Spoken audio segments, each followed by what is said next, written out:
honor de presentar al doctor Jorge Velasco Hernández, quien estudió en el Instituto de Matemáticas de Juriquilla, quien estudió la licenciatura en Biología en la UAM Xochimilco de 1977 a 1981. Trabajó como biólogo en 1981 en el Instituto Nacional de Recursos Bióticos en Jalapa, Veracruz, para en 1982 incorporarse como profesor asistente de ley al Departamento de Biología de la UAM Xochimilco. Estudió la maestría en Matemáticas en la UAM Iztapalapa del 83 al 1986, graduándose con la medalla y diploma al mérito académico. Felicidades. De 1987 a 1991 empezó sus estudios de doctorado en matemáticas en la Claremont Graduate School University. En julio del 91 inició su postdoctorado en la unidad de biometría en el Instituto de Ciencias Matemáticas de la Universidad de Cornell. En el verano de 1992 regresó a México a la UAM Xochimilco, cambiando en 1993 su adscripción al Departamento de Matemáticas de la UAM Iztapalapa. De 1994 a 1996 realizó un segundo postdoctorado en la Universidad de Cornell. De 1996 a 2003 fue profesor titular A, después B, después C de la UAM Iztapalapa. En el 2000 realizó su estancia sabática en el Departamento de Matemáticas Aplicadas del ITAM y el IMP, o sea, el Instituto Mexicano del Petróleo, para incorporarse en octubre del 2001 como investigador en ese mismo instituto, en el Instituto Mexicano del Petróleo, dentro del programa de Matemáticas Aplicadas y Computación, del que fue coordinador del 2004 al 2003. En octubre de ese año se incorporó como investigador titular C al Instituto de Matemáticas de la UNAM en Juriquilla. En junio del 2014 le fue otorgado el financiamiento a través de un proyecto Cátedras CONACYT para la apertura de 3 plazas para jóvenes investigadores en áreas de biología matemática, particularmente control de redes complejas, bioinformática y estadística, y se incorporaron 2 investigadores más en matemáticas a su proyecto, Matemáticas Aplicadas, para construir el nodo multidisciplinario de matemáticas aplicadas. Es investigador nacional, nivel 3, pero de la Sociedad para Matemáticas Industriales y Aplicadas del Santa Fe Instituto, del Instituto Santa Fe. Miembro de la Academia Mexicana de Ciencias y fue presidente de la Sociedad Matemática Mexicana para el periodo 2014-2016. O sea que es realmente un lujo tenerlo aquí. Pues bienvenido y queremos.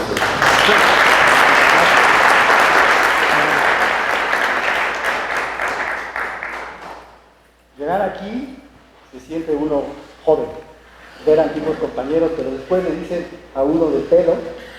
Y después resulta que estudié mi carrera de 77 a 81 y entonces uno dice, ah caray, el tiempo pasado.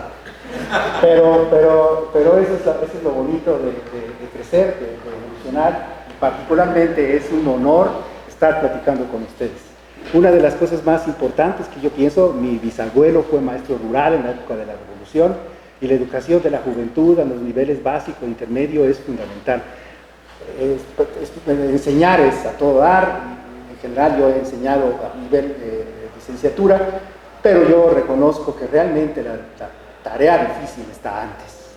Y es realmente algo que uno tiene que reconocer en este país, la labor de los maestros como ustedes. Así que, con toda humildad, muchas gracias por la invitación y espero que la plática que les presente sea de interés. He tratado de hacerla, como la temática era multidisciplina y no matemáticas, lo que traté de hacer en esta plática es precisamente darle énfasis a la multidisciplina, pero obviamente La multidisciplina es un concepto, pero los que somos cada uno de nosotros somos de alguna manera especialistas en algún área y no voy a pretender saber de todo. Entonces, por natural restricción mía, pues me concentraré en métodos matemáticos para ilustrar lo que quiero decir.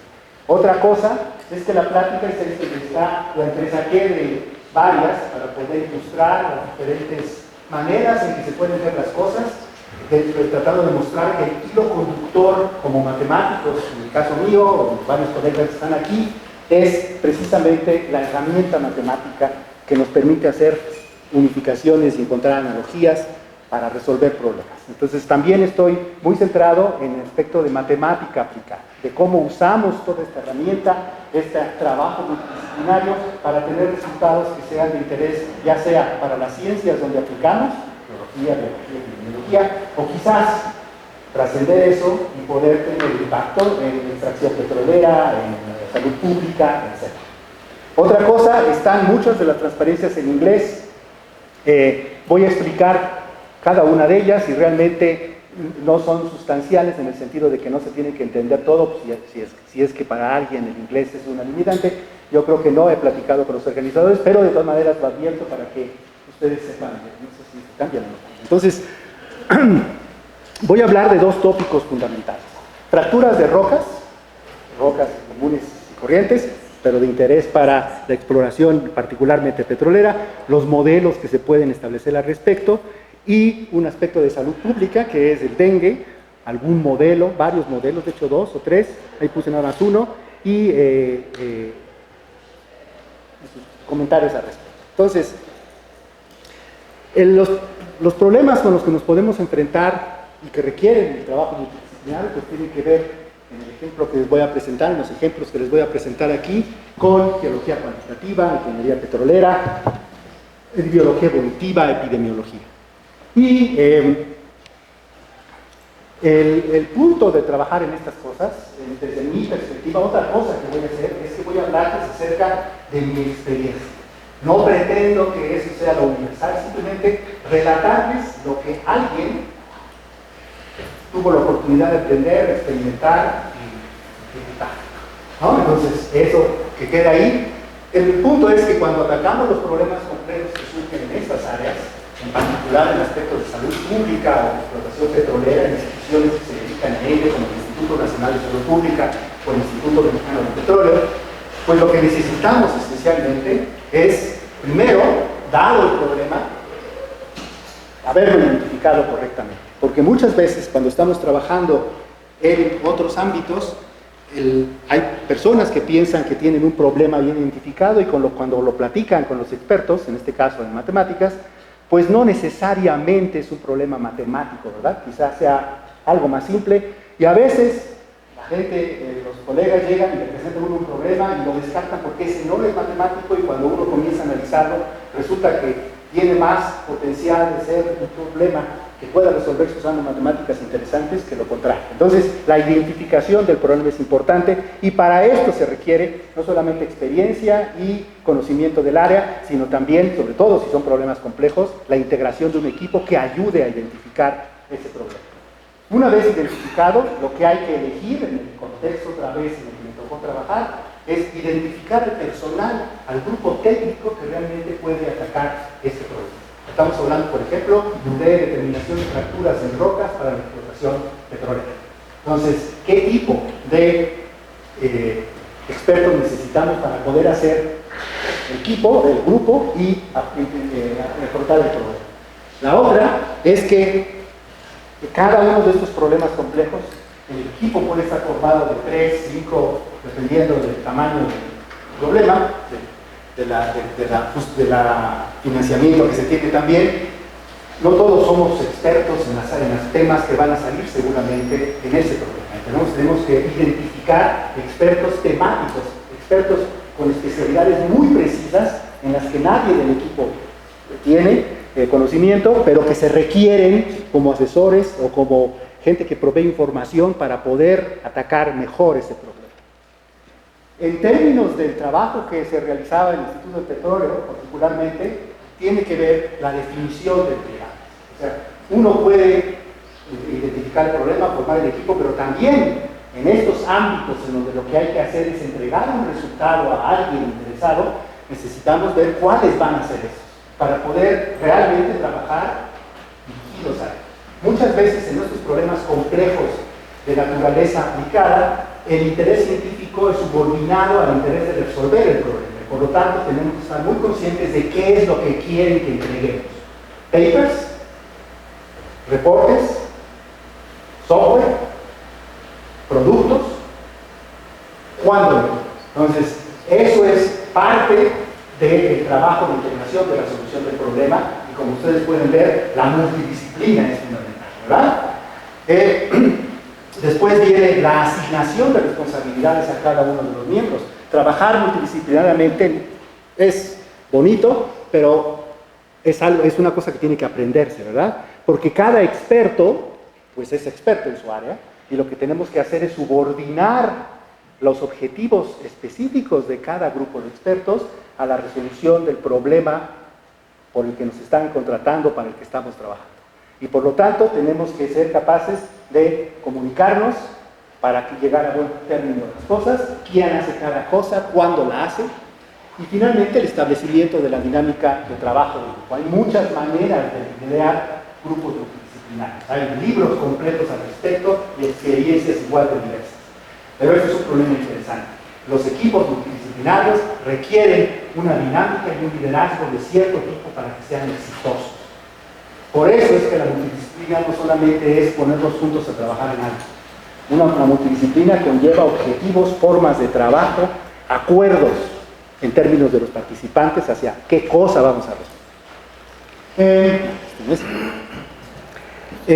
Y en particular, dado que mi área y de la parte de los grupos que estuve encargados fueron fundamentalmente matemáticos, pues necesitamos en la labor de un matemático identificarla, ¿verdad? ¿Qué puede hacer un matemático? Sobre todo en estas áreas en las que me tocó a mí, donde yo lo que quería era contratar matemáticos.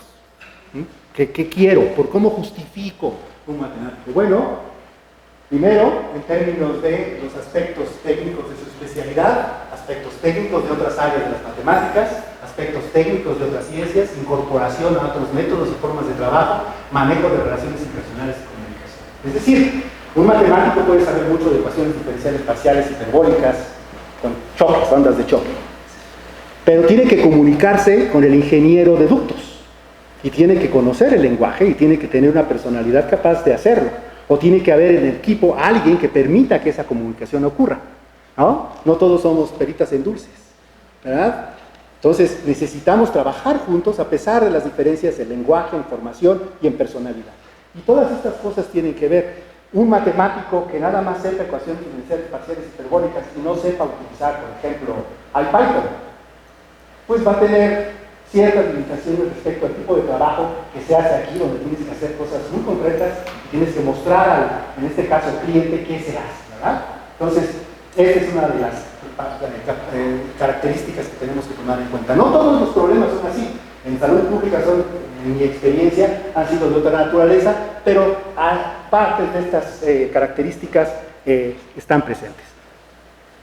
Y por supuesto, cuando trabajamos en estas áreas donde tenemos que dar entregables, pues su trabajo se define en términos de productos de investigación, metodologías empaquetadas en software, proyectos definidos, hitos entregables, estrictos en tiempo y forma. Entonces, ven ustedes, yo estoy poniendo aquí niveles SNI, revistas de impacto, cosas de ese tipo, porque, aunque se considera, no son la parte sustancial. Aquí lo que queremos es resolver un problema.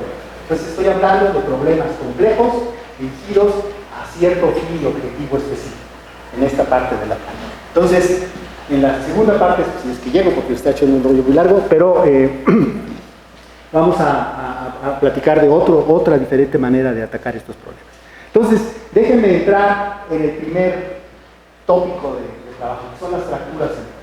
Entonces hay una motivación de trabajo.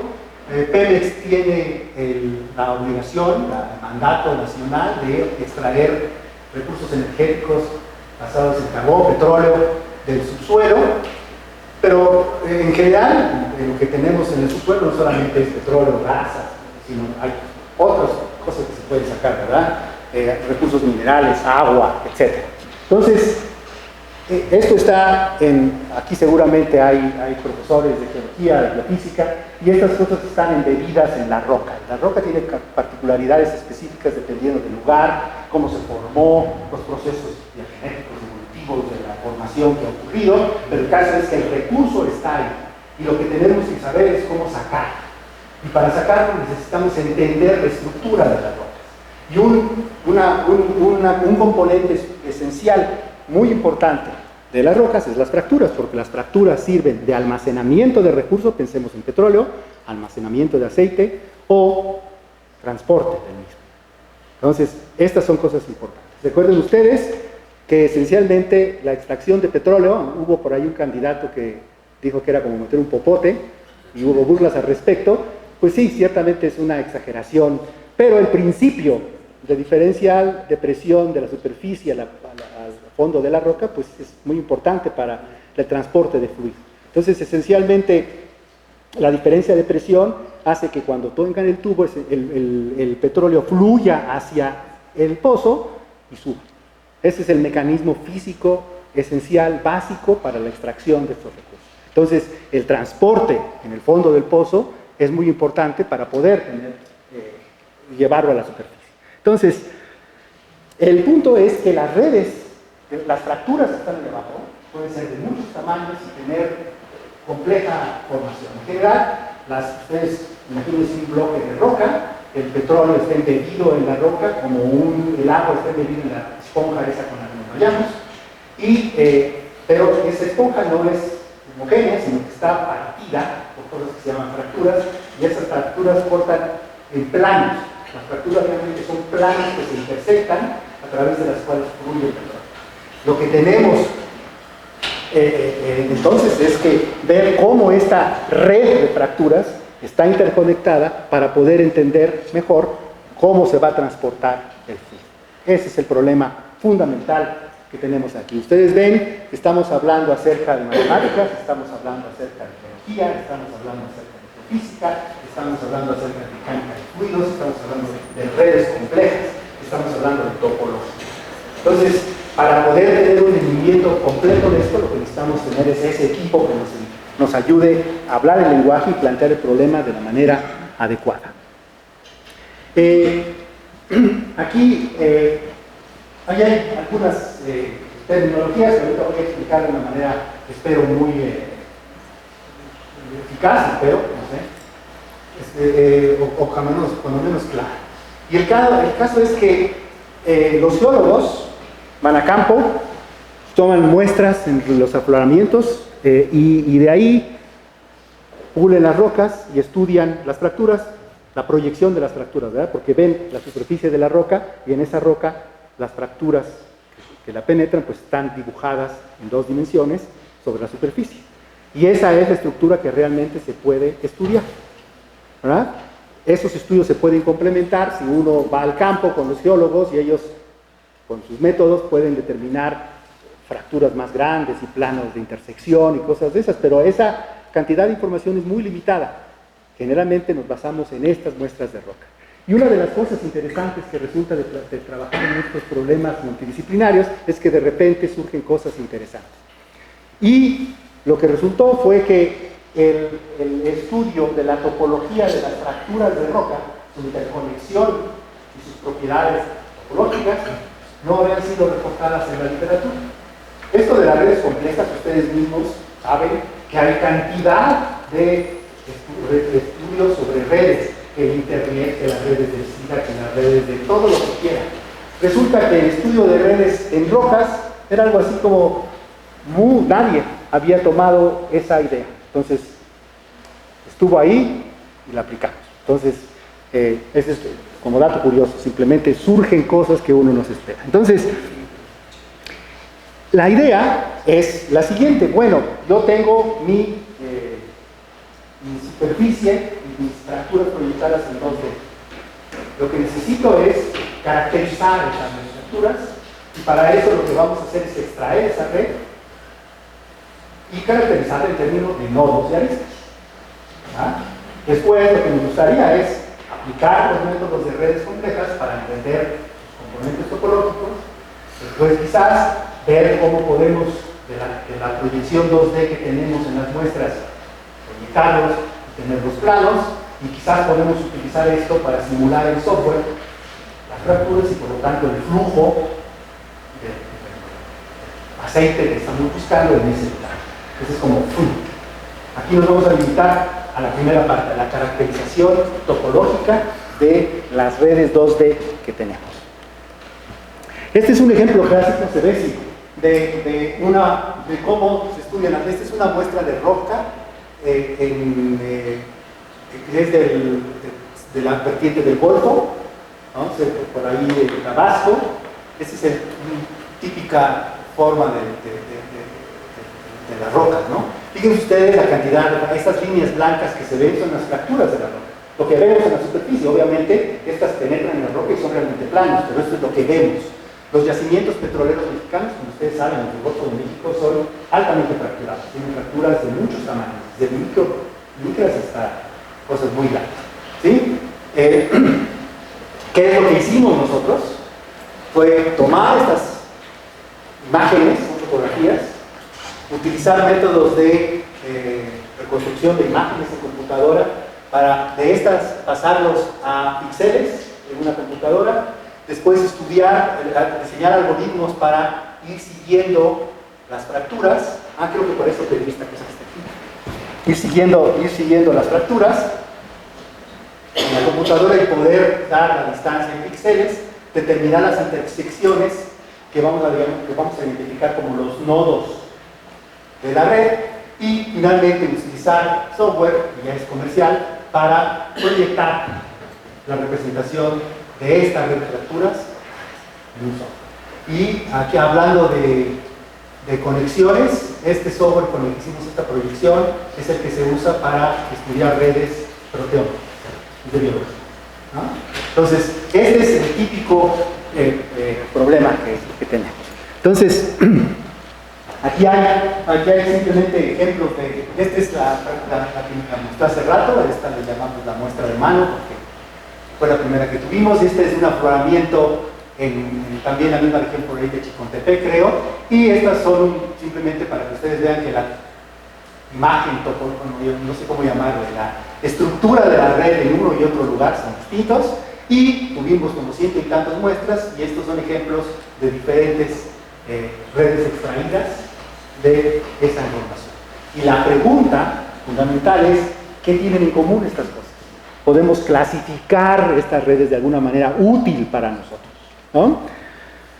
Esto que está aquí son las redes sintéticas que se pueden obtener usando un software especializado carísimo para simular las fracturas y después sobre esas fracturas fluido. Creo que se llama DFM, algo así. Entonces, tiene dos parámetros, que es el largo y la anchura de la densidad, de largo y densidad de fracturas, y moviendo esos parámetros, el software lo que les provee es diferentes topologías de las fracturas. Lo que nosotros queremos es, ¿por qué no usar la información que tenemos de las muestras para generar las redes, clasificar esas redes y después usar un simulador para que genere ese tipo de fracturas basadas en muestras específicas reales, ¿no? Ese es como el objetivo de esta cosa. Entonces, ¿cuál fue el proceso para poder obtener estas imágenes de las redes que les mostré? Pues primero tenemos las imágenes, recuperar los nodos, construir la gráfica, aplicación de las medidas de centralidad o las métricas que ahorita les voy a aplicar, detección de comunidades, que son asociaciones de nodos que están íntimamente conectadas, y después caracterizar toda esa información en conjunto para ver las características de la red. Entonces, las medidas que utilizamos fueron esencialmente la centralidad de intermediación, la excentricidad y la cercanía. Son tres medidas básicas de cada una de estas tiene una fórmula y una justificación, pero en términos fundamentales, la intermediación mide de un nodo cuántos caminos pasan por él, ¿verdad? Mientras más importante es su centralidad de intermediación es porque más caminos pasan por él. Pueden pensar como lo siguiente: si quitan ese nodo, ¿cuántos caminos desconectan? Mientras más caminos desconecten, mayor es la importancia de intermediación de ese nodo. Esa es una manera así fácil de entender este concepto. Excentricidad, ¿no? La excentricidad es el concepto de excentricidad típico de elipse o cosas así, ¿no? Es qué tan elongada está cada nodo, qué tan lejos está el uno del otro, cuál es su participación en esta estructura de amplio de la red, cómo se conectan las cosas, ¿no? Qué tan lejos tiene que recorrer sus distancias si hay fluido ahí. Y la cercanía es exactamente lo contrario, ¿no? Es este nodo, qué tan cerca está de los demás. Son muy intuitivos estos conceptos. Entonces, hay toda una industria de generación de índices y de métricas de redes complejas. Pero estos son como estándar, estos son los que podemos usar, ¿no? Estas son simplemente ilustraciones que desafortunadamente no se ven muy bien en la figura, pero espero que con la explicación que les he dado sea suficiente. Si no, pueden preguntarme. Después de identificar estas medidas, lo importante que hacer en las redes, al menos en esta etapa, es tratar de encontrar las comunidades. ¿Qué son las comunidades? Las comunidades son nodos que están altamente conectados entre sí y poco conectados con lo que no forma parte de la comunidad. Entonces, para eso hay reglas y hay una medida que se llama la modularidad. Y la modularidad lo que mide es precisamente qué tan fuerte están asociados los nodos para poder identificarlos como parte de la comunidad. Para eso necesitamos una red ponderada, ¿verdad? Porque de otra manera, ¿cómo decimos que este nodo está fuertemente conectado con este y no con aquel? Entonces tenemos que ponderar. Y nosotros, basados en la topología de la red, tomamos dos ponderaciones. Una basada estrictamente en la distancia en píxeles entre nodo y nodo, y la otra basada en alguna combinación lineal entre esa distancia y algún decaimiento exponencial pensando en transporte de fluido, influencia, etc. El punto es que hay que ponderar, y con esa ponderación se pueden diseñar algoritmos computacionales para resolver. El problema de encontrar comunidades es un problema NP complejo. Es un problema que mientras más grande la red es más difícil de resolver computacionalmente. Entonces, este no es un problema simple. Afortunadamente, nuestras redes son relativamente pequeñas, de cientos de nodos. Entonces, pudimos aplicar algoritmos que estaban en la literatura y simple y sencillamente identificamos comunidades, ¿no? Este es un método que usamos, dado el tiempo que tengo, no me voy a meter mucho en él, simplemente les voy a mostrar. Esta es una fractura original, como la tenemos digitalizada, y aquí, por ejemplo, está nada más identificada con nuestros métodos, los nodos, y por lo tanto las aristas. Esa es la red. Después, pues podemos calcular todas las medidas de centralidad, excentricidad, intermediación, etcétera, que tenemos de las redes. En general, fíjense ustedes que las redes que salen de las fracturas tienen un componente conexo mayor y después pequeñas subredes que no están conectadas entre sí. Entonces, hay una diversidad también importante dentro de cada uno de los nodos. Y aquí está, por ejemplo, estas son comunidades que se encontraron, que tienen como particular característica que tienen la mayor intermediación. O sea, son nodos que si los quitan desconectan muchos caminos, y estos son con gran excentricidad. Esta es otra muestra, también alta intermediación, esta es alta excentricidad, y también hay varios métodos para poder calcular esto, así que dependiendo del método que saquen, pueden tener diferentes conjuntos de nodos, y hay que decidir cuál es el que nos interesa, por qué elegimos ese particular. Entonces, simplemente estos son muestras de cómo la topología de la red se puede variar muchísimo. Entonces, la pregunta es, bueno, ya tenemos toda esta información, ¿cómo clasificamos estas redes? ¿Podemos clasificar estas redes? Decir que son de algún tipo. ¿Hay alguna cosa que las conecte en común en esta gran variedad de información que tenemos? Entonces, simplemente esta es ilustración de cómo cambian estas cosas, ¿no? Entonces, lo que tenemos son comunidades, y esto nos interesan porque están involucradas en el transporte de fluido, y podemos encontrar aquellas comunidades que tengan los caminos geodésicos, las líneas que conectan en general las distancias más grandes, por ejemplo. ¿Y por qué nos interesa eso?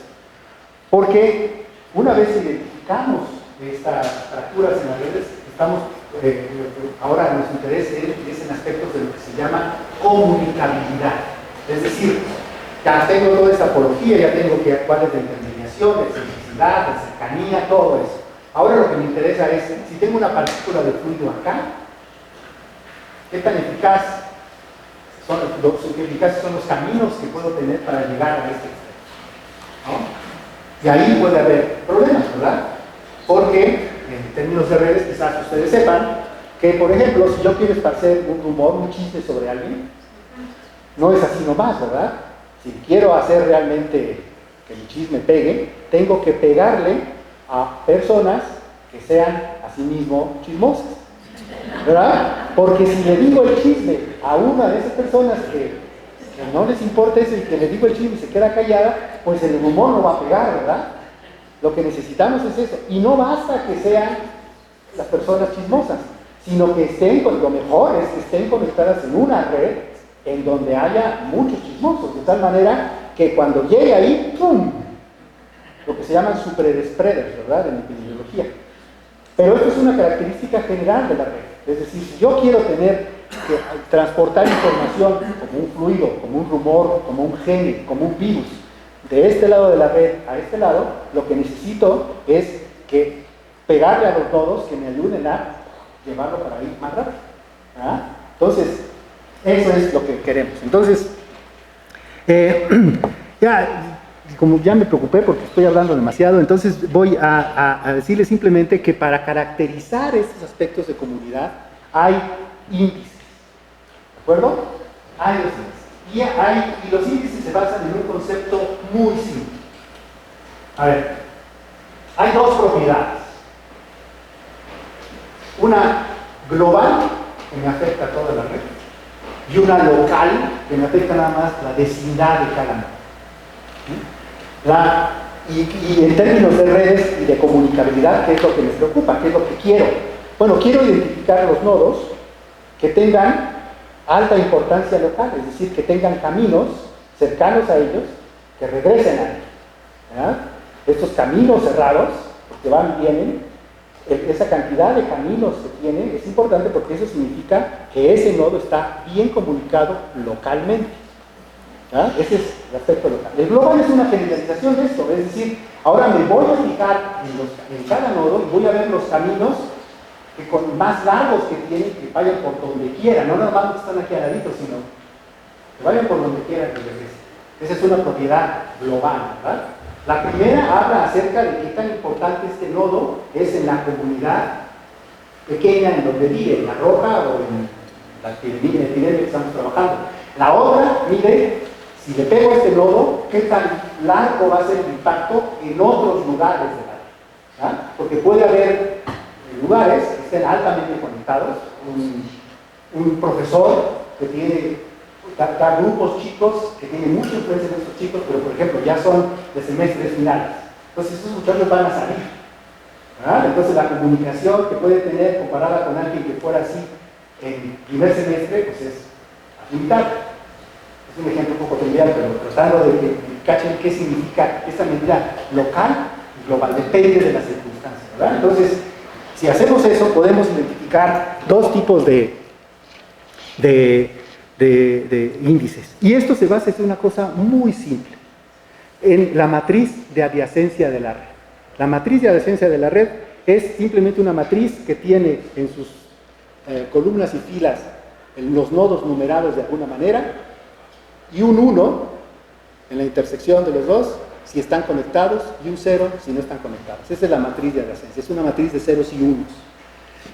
La cosa muy bonita de las matrices de adyacencia es que sus potencias, es decir, esa matriz elevada a potencias, les dan indicación de los caminos de tamaño de la potencia que están en cada nodo. Por ejemplo, la matriz, si llamamos A a la matriz de adyacencia, A cuadrada les da los caminos de cada nodo que van y vienen. Que van y vienen. Si la elevan al cubo, les dan los caminos de 1, 2, 3. Tantos como haya. ¿Cuántos tiene? La elevan a la quinta potencia, igual. Entonces, uno de los índices, que es el índice de Strada, que está ahí ilustrado, se le ocurrió a este colega, simple y sencillamente, pues tomar las potencias, la serie de potencias de matriz, la identidad, más la matriz de adyacencia, más al cuadrado, más al cubo, y después ponderarla por el factorial, buscando que convergiera, ¿verdad? Que nos dé una matriz, un número, ¿verdad? En cada entrada. Pero la ponderación es así, desde el punto de vista intuitivo, porque uno piensa que si estoy buscando información de naturaleza local, entonces los caminos más largos, pues les quito peso. O sea, los divido entre un número más grandote, de tal manera que me pesen menos, porque lo que estoy buscando es la importancia local, caminos chiquitos que conecten ese nodo.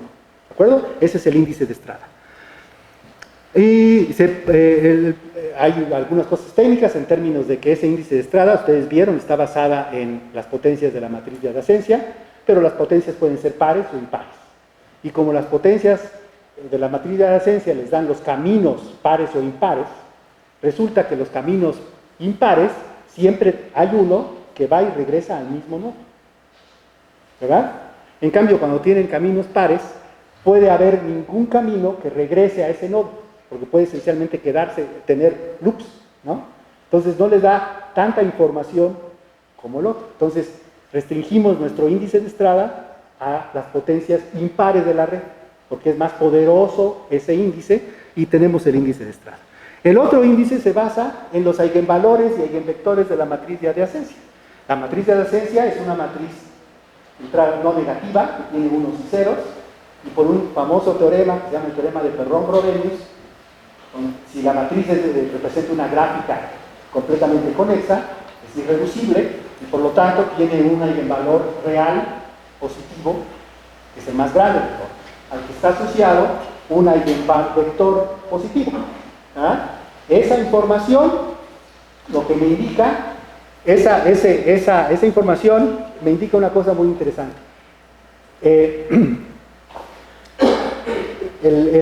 Si ustedes agarran un nodo y miden los caminos, los diferentes caminos que hay de diferente tamaño que salen y llegan a ese nodo, que es la política que está acá, y toman el promedio, esa cantidad, ese K, si se fijan, esta es una cosa muy fácil de calcular, ¿verdad? Mídenlo, toman los caminos en el nodo K sobre el número total de caminos y tienen la frecuencia de caminos de tamaño K en ese nodo, ¿verdad? Entonces, la pueden calcular, pero la virtud de este numerito es que converge. Si ustedes toman n al infinito, entonces les converge precisamente a las entradas del eigenvector que corresponde a su máximo eigenvalor. Entonces, ¿qué es lo que está midiendo ese eigenvector? Eso se llama la centralidad de eigenvector, porque le está midiendo este nodo, qué tan importante es en términos de la conexión de caminos de tamaño K. ¿Sí? Es el índice global. Entonces tenemos dos índices, el global y el local. Uno que mide caminos cerquita y otro que mide caminos por todos lados. Y queremos clasificar las redes en términos de esos dos. Entonces, pues, este colega Strada los clasificó. Esta que está aquí, y esta que está aquí, es una red regular, es decir, una red que tiene en cada nodo el único número de aristas, como un cuadrado de cuadrícula, ¿verdad? Cada nodo tiene 4. Una red regular es aquella en donde el número de aristas que inciden en cada nodo es el mismo. Eso, si ustedes grafican la excentricidad de la centralidad de eigenvalor con la Strada, es decir, los caminos cortos con respecto a los caminos largos, las redes homogéneas caen exactamente sobre la misma línea. ¿Cuál es la interpretación? Si ustedes ven en un cuadrado de cuadrícula una intersección, es igual que todo. Local es global. ¿Verdad? Entonces, no se explica muy bien por qué caen en la misma línea, da lo mismo. ¿Verdad? Pero no todas las redes son así. Estas son las de clase 2, en donde grafica lo mismo y les queda por abajo. Esto es técnico y se puede utilizar para hacer cosas, pero lo importante es la visión de la red. Las redes de clase 2 tienen hoyos. Y eso es importante, ¿verdad? Porque ustedes consideran un fluido que viene por acá, ¿qué es lo que puede pasar? Que el fluido se quede dando vueltas en esa particular estructura topológica. ¿Ah? Entonces, estas cosas tienen hoyos. Los hoyos son impedimentos al fluido. ¿Qué otra cosa? Hay otras redes de clase 3, que son estas, que son exactamente lo contrario. Son aquellas en donde de repente hay nodos con muy alta densidad y después regular. ¿Ah? Y finalmente están las redes tipo 4, que son una mezcla de las dos.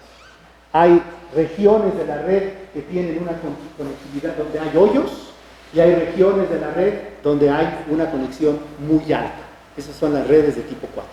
Y resulta que las redes de fracturas que fuimos a colectar, todas, sin excepción, caen en redes de tipo 4. Bueno, pues qué padre, pero pues qué malo, porque no nos dice absolutamente nada, ¿verdad? Lo que queríamos era clasificar las redes. Ahora sabemos que todas están en la misma bolsa, pero no me ha clasificado nada, ¿verdad? Necesito abrir eso. Y si ustedes se fijan, pensamos que hay posibilidades de hacerlo en términos de que, aunque estas 4 gráficas son de redes de fracturas, y todas son de tipo 4, la manera en que son de tipo 4 son diferentes. Entonces, aquí hay carnita para escarbar. Entonces, hace rato platicábamos con algunos colegas acerca de posibles ideas o cosas para trabajar en proyectos con sus estudiantes. Esto puede ser, son datos, son redes chiquitas, se pueden formar las matrices de adyacencia y calcular los índices. Hay software, se puede explicar de manera muy sencilla y quizás pudiera servir. Si ustedes están interesados en eso, yo tengo la información, los datos y con mucho gusto, con alguna restricción de que no la distribuyan así nomás.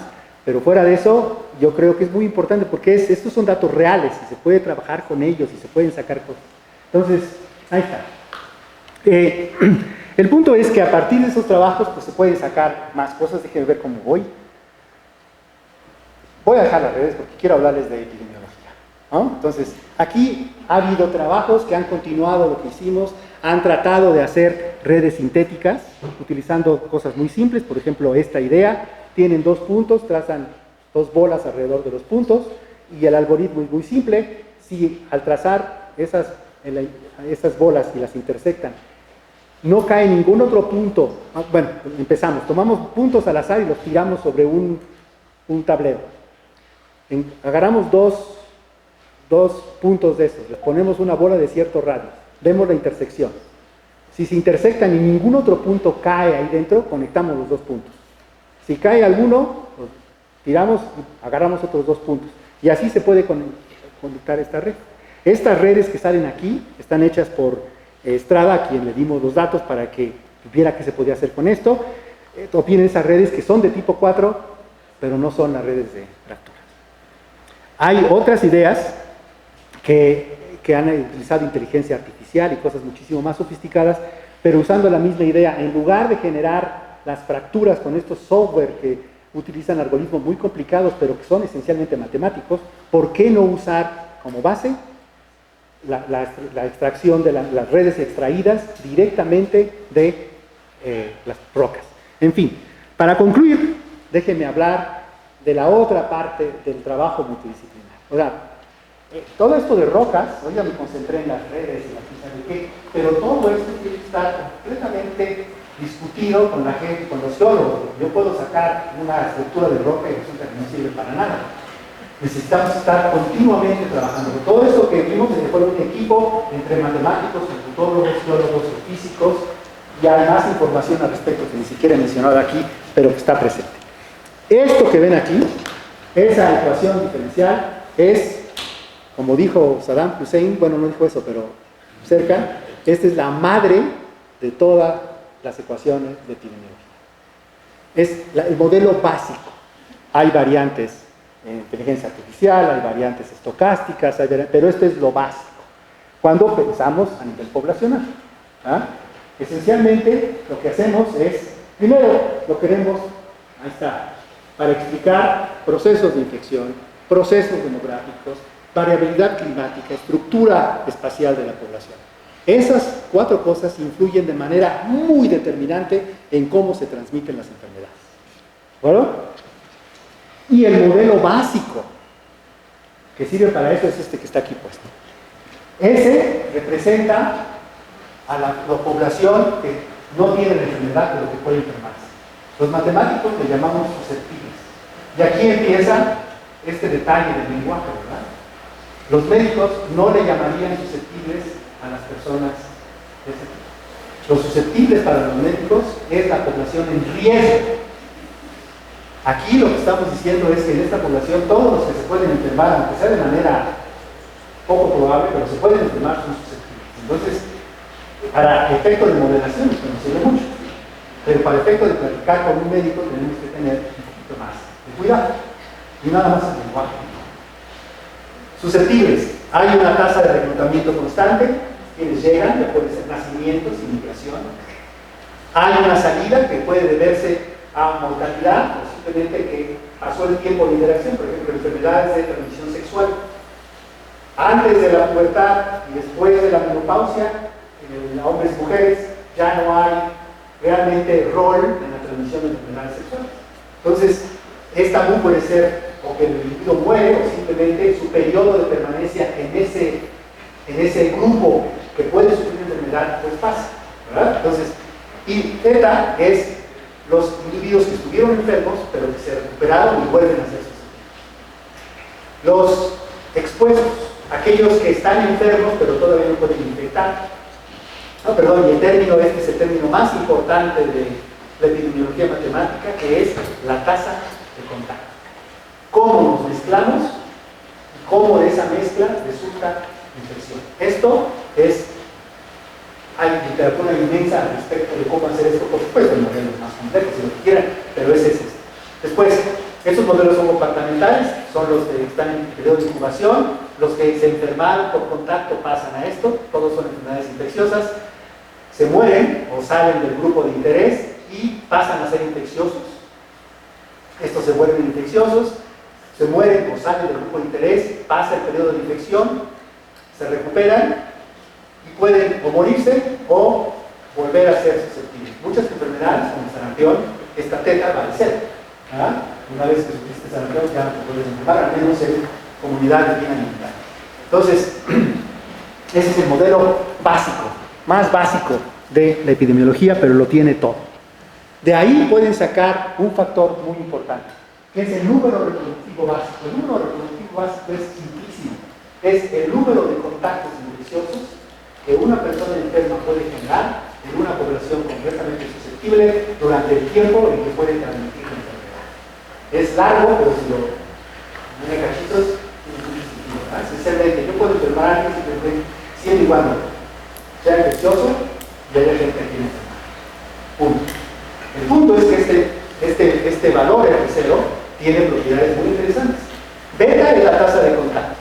Entonces, fíjense ustedes, es el número de contactos infecciosos multiplicado por 1, un infeccioso, sobre 1 sobre mu más z, que es un tiempo. Porque, no sé, si ustedes recuerdan, o les digo, en una ecuación diferencial, las tasas de salida lineales están asociadas con tasas de decaimiento exponencial. Es n punto igual a menos rn. Resuelven esa ecuación y les queda e a la menos algo, e a la menos el coeficiente t, decaimiento exponencial. Entonces, este es un tiempo. Entonces, esta es la tasa de infección de un individuo que está enfermo durante el tiempo en que puede transmitir, y este es el tiempo donde está enfermo o que todavía está vivo. ¿Y por qué está multiplicado por esto? Esto viene en el periodo de incubación. Para el virus, estar en periodo de incubación largo es desventajoso. Fíjense ustedes, este es gamma sobre nu más gamma, este número es menor que 1. Estos son la diferencia entre los tiempos de residencia, ¿verdad? En el periodo que estoy en incubación y el tiempo que tengo total para transmitir. Entonces, si tengo un periodo de incubación muy largo, me vuelvo muy ineficiente para brincarme a un inocente que no está enfermo, ¿verdad? Entonces, este número reproductivo tiene connotaciones de naturaleza evolutiva también, si lo que queremos es estudiar la dinámica evolutiva. Y, en fin, y desde el punto de vista matemático, R0 resulta ser el radio espectral de una matriz positiva que tiene propiedades muy interesantes y que se puede generalizar a ecuaciones, ya no ecuaciones diferenciales, sino más complejas. Entonces, lo que queremos es una representación, les voy a ir por aquí, no sé, así, ahí está. Dengue. En el país dengue, y con esto concluyo, ¿no? En el país el dengue es un problema brutal.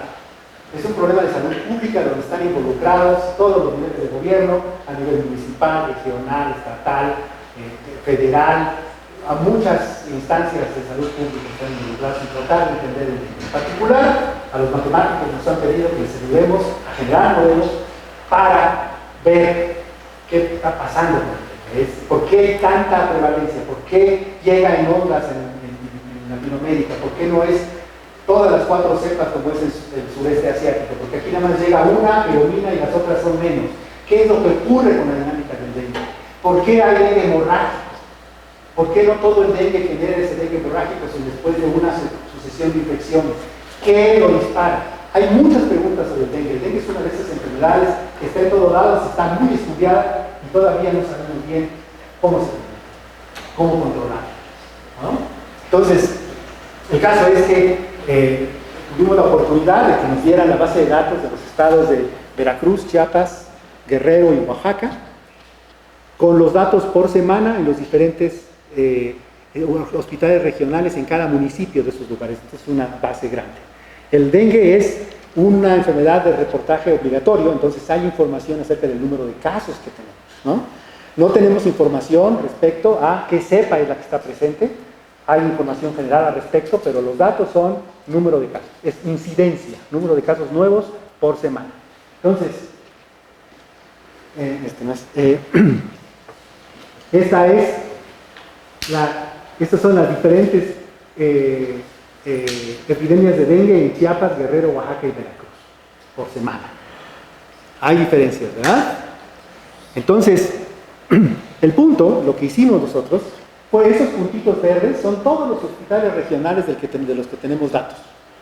Los colorcitos que no se ven, pero que no importa mucho que no se vean, representan triángulos, cuadrados, pentágonos, hexágonos, que tienen que ver, desde el punto de vista de representación gráfica, con el orden de magnitud de la población. Cientos, decenas de miles, cientos de miles, millones, ¿no? Pero no importa. El punto es que tenemos ahí la distribución de los datos de los casos, ¿verdad? Y lo que el dengue, como ustedes saben, y si no, pues se los platico, es interesante, el dengue se mueve en el país por camión. ¿Ah? Se mueve por las carreteras del país. ¿Ah? Los mosquitos tienen un rango de vuelo muy limitado, 50 kilómetros, 20 kilómetros. Es discutible, pero es una región relativamente pequeña al paisote que tenemos, ¿no? Entonces, es local. Entonces, ¿cómo se mueve el dengue? Por camión. Las carreteras son importantes en cómo los hospederos humanos se transportan de un lado a otro y si hay mosquito, se infecta y puede haber epidemia. Entonces, una pregunta muy importante, además interesante desde el punto de vista científico, es ¿cómo deducimos, cómo podemos hacer para deducir esa red?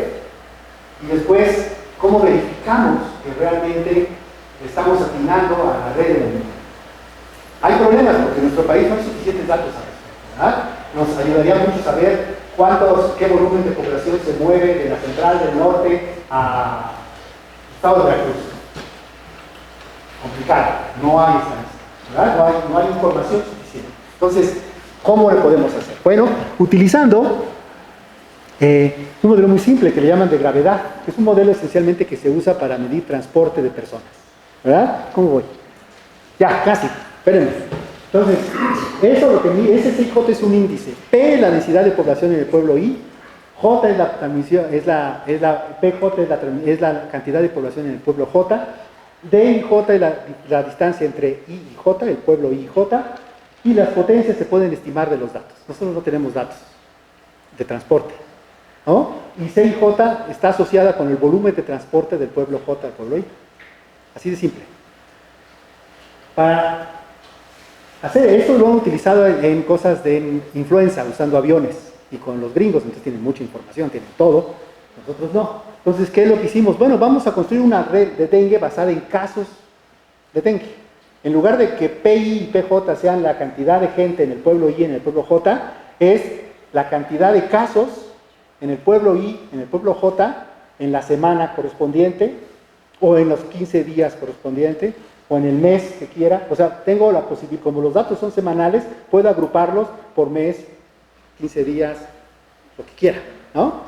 Y estimar y usarlo como un criterio. Si tomo dos pueblos, calculo ese índice y está arriba de cierto umbral, están conectados.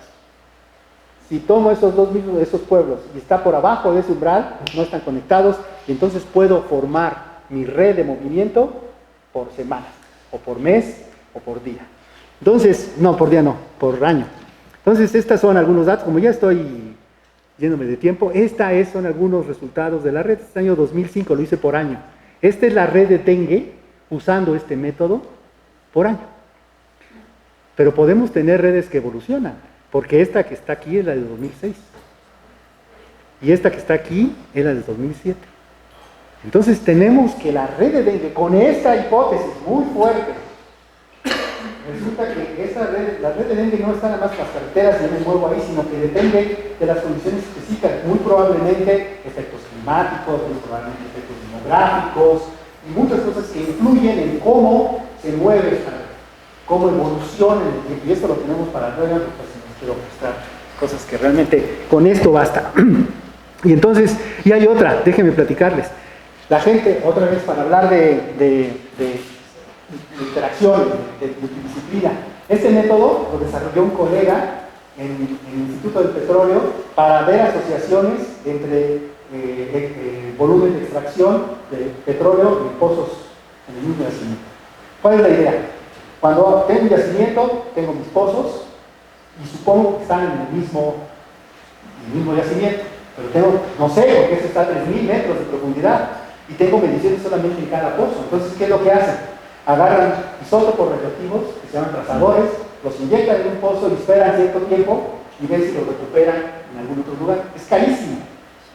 Entonces, a él, que es minero de datos, se le ocurrió decir, ¿por qué no vemos la serie de tiempo de producción e inventamos un índice de asociación que diga las pendientes? Porque ustedes pueden tener un pozo que va para abajo, su producción, y este que va para arriba. Lo más fácil, intuitivo, ingenuo, es decir, este está subiendo y este está bajando porque este le está quitando a aquel. Pues no necesariamente, ¿verdad? Y lo que él dice, bueno, para bajar, puedes bajar así, y puede subir así, o sea, no tiene por qué ser un crecimiento exponencial, ¿verdad? Y eso es lo que se observa en los datos. Entonces resulta que asocia las pendientes, porque si cuando este baja en la región donde sube, aunque baje en global, sube aquí, este también sube, entonces no están conectados, ¿verdad? Porque debería bajar uno y el otro subir. Esa es una idea intuitiva, pero esa es la idea del método. Entonces con esto se hizo usando las series de tiempo como clasificadores multidimensionales de cada hospital regional. Entonces, si lo toman así, pueden hacer un cluster, un análisis de conglomerados, de qué se parece a qué en los nodos, y entonces resulta que se juntó Catemaco, Acayucan y Coatzacoalcos. Y ahí ven la carretera, ¿no? Y ahí arriba está el resultado del algoritmo, ¿no? Acayucan está conectado con Minatitlán directamente, en cambio, pero también hay una vía directa a través de la otra comunidad. Y la pregunta es, ¿esto tiene respaldo? Para eso hay que tomar las carreteras y hay que comenzar a ver los mapas, etc. Hay muchas cosas que se pueden hacer. Pero estas son las ideas como que la saca uno de muchos lados y la integra y ve qué pasa. Y pues eso es porque tenemos gente que trabaja en muchas áreas y que nos permite ver con mayor claridad las cosas que de otra manera no podríamos. En particular, la matemática es un microscopio, en mi opinión, metodológico. Yo trabajo, las cosas que más trabajo son biología matemática. Y así como en biología hay muchos tipos de microscopios que sirven para diferentes tipos de cosas, y existen procesos biológicos que no requieren de microscopio, igual pasa con la matemática. Hay muchos tipos de matemática que se pueden utilizar para encontrar procesos biológicos y para entenderlos mejor. Pero hay procesos biológicos que se explican por la pura teoría biológica que tenemos. Tampoco hay que sobreestimar el papel de las matemáticas. Las matemáticas en biología, en mi opinión, son un microscopio metodológico que es poderosísimo y ha dado resultados innegables en el transcurso de la historia reciente en este siglo, por ejemplo. Pero también la biología es una ciencia con una tradición y una fortaleza metodológica, conceptual, filosófica, epistemológica enorme que debemos poder usar y poder utilizar en conjunto con las matemáticas para sacar cosas. En fin, esto es la plática, espero no haber sido muy aburrido. Si tienen preguntas, pues por favor, y muchas gracias.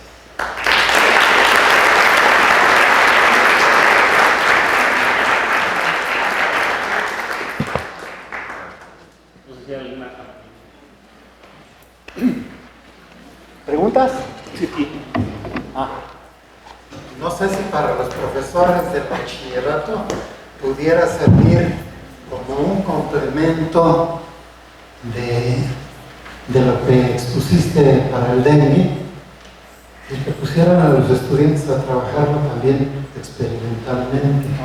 Es decir, los mosquitos hacen ruido. Las especies de mosquito se pueden clasificar y no llegan a más de 10. Los transmisores del dengue, creo que es 1 o 2 especies. Si tú acercas un celular a un mosquito, pues, y activas el sonido, pues te va a dar el zumbido del mosquito. Si eso lo reportas a un lugar en donde se tenga un programa que los clasifique, y si todavía tienes duda, creas mosquitos y recompruebas que efectivamente con su transformada Fourier te van a dar características típicas de las 8 especies, pero a ti te interesa 1 o 2. Con el celular determinas geográficamente en dónde estás y la hora exacta en la que eso ocurre. Si tienes un banco de datos de eso, vas a tener esencialmente la dinámica. La dinámica ya estaba dada por ecuaciones diferenciales. Acá la vas a tener por las trayectorias que siguen los mosquitos. Eso forma un proceso de Levy. Un brinquito va a ser lo mismo que n brinquitos. Ya tienes las ecuaciones, van a ser distintas de esas, pero vas a tener una manera segunda de involucrar a los estudiantes que hagan esa experimentación, que hagan el programita, y a lo mejor va a ser un complemento de esto que expusiste. Y ya tienes 2 maneras de poderlo hacer y de sí involucrar a los estudiantes y de sí involucrar a los profesores, porque si los mandas a un sistema de ecuaciones diferenciales va a ser dificilísimo que se metan, pero el acercarle un celular que sirva para más de simplemente comunicarse con la gente o de ver jueguitos, te va a dar una posible alternativa y a lo mejor también muy barata. El objetivo de poner la ecuación diferencial es simplemente justificar que existe una teoría detrás, tenemos ya estudiado el fenómeno. Pero aquí el punto es reconstruir la red. De reconstruir las redes con datos, y es usando un índice. Ustedes vieron la formulita del modelo de gravedad, es algo que se puede programar en ustedes quieran, ¿no? No se necesita realmente gran cosa para comenzar a entender, estudiar redes y detrás de esa red de movimiento hay una teoría. Esa es una cosa. La segunda, esta mención que hace Guillermo respecto a los métodos de inteligencia artificial o computacionales es muy fuerte.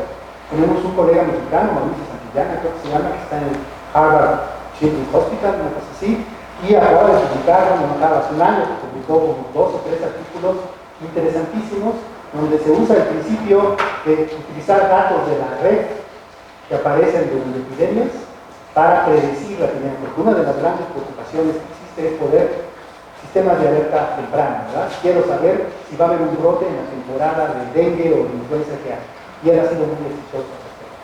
Esa idea de usar inteligencia artificial no es nueva. No sé si ustedes vieron lo de Google Flu. Google Flu era un sistema que Google estaba diseñando y que se basaba en el número de hits sobre palabras clave de influenza. Y publicaron un artículo científico vieron que era un predictor excelente. De hecho, todavía si ustedes buscan Google School, están los datos sintéticos obtenidos de este método ahí en la red, disponibles, libres, y son todas estas epidemias en muchos lugares del mundo. El punto es que fracasó porque resulta que había un error metodológico y Google dejó de hacer la serie. Pero varios investigadores, entre ellos nuestro paisano, lo utilizaron de manera inteligente y han tenido, usando la inteligencia artificial sin ecuaciones, éxito en la predicción de género. Entonces es una cosa muy interesante. ¿Alguna otra pregunta? A ver,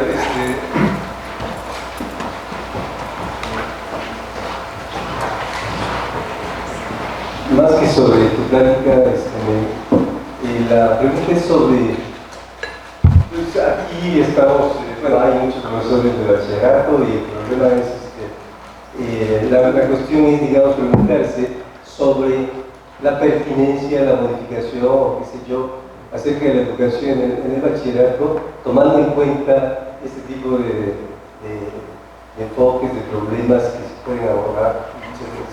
Es decir, ¿cuál es tu opinión al respecto? Es decir, ¿sigue siendo útil estar la enseñanza como lo solemos hacer o habría que incluir nuevas cosas, nuevos enfoques? Bueno, yo creo que una de las características de la situación actual en el mundo es la disponibilidad de accesibilidad a herramientas tecnológicas a nivel poblacional que antes no existían. Eso lo que conlleva es una gran producción de información, de datos que están disponibles en la red y que tienen que ver con procesos y fenómenos de muchos tipos y que se pueden rescatar directamente.